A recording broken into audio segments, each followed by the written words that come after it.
Thank you, Madam Speaker. Ms. Girard, I would like to continue on the same theme as Senator Bernard and have a broader vision to prepare the public service for the future. Closing question about creating a public service for the future.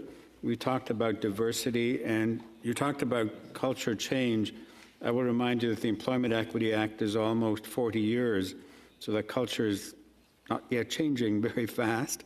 We need a public service that is more bilingual, more technologically able to better use IT to serve Canadians.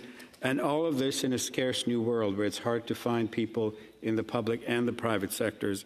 And you've got a shrinking budget.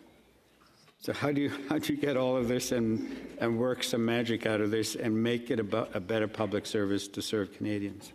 Madame Girard. Thank you for your question, Honourable Senator. Thank you, Chair. So it is a big mandate, but it is one that we will tackle and succeed at together by working together. It's a collective effort. It requires the work of colleagues that are deputies in the system, but also the School of Public Service, the PCO. We have the Treasurer Board Secretariat as the employer, and by each doing our part in this that we will make a difference. I think that there are several challenges, but at the same time, opportunities. To attract talent, there's, yes, a competitive labor market, but one that is better trained, that brings new skill, and that is more diversified than ever. It's our job to reach out and to be more attractive in our value proposition and adapt ourselves to the realities of today.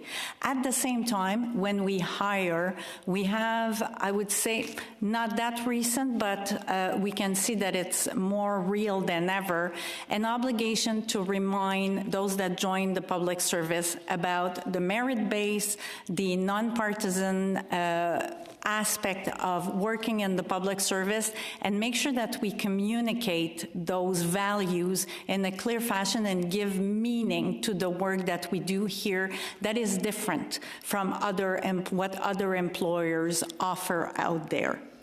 We have to meet the public service needs to deliver services at a speed and of a complexity that is unheard of. We've seen in recent years how the service delivery has been more complex. So we need to work again all together to find the right technology and to bring in people that have those digital skills and those operational, this knowledge of the needs of Canadians in order to achieve at that mission.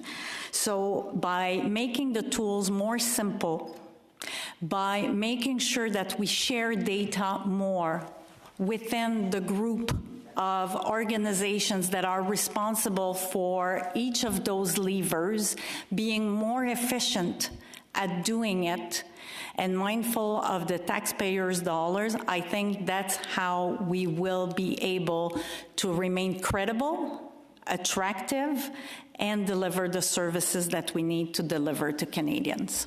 30 seconds. I thank you very much. I will say that when we see a lot of public servants who come before us as témoins, I'm struck by the lack of diversity.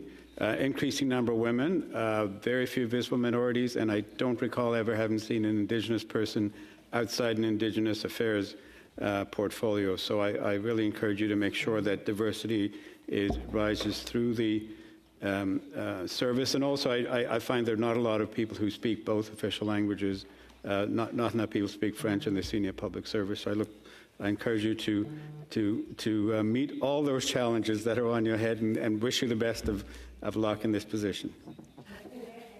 Oh, merci.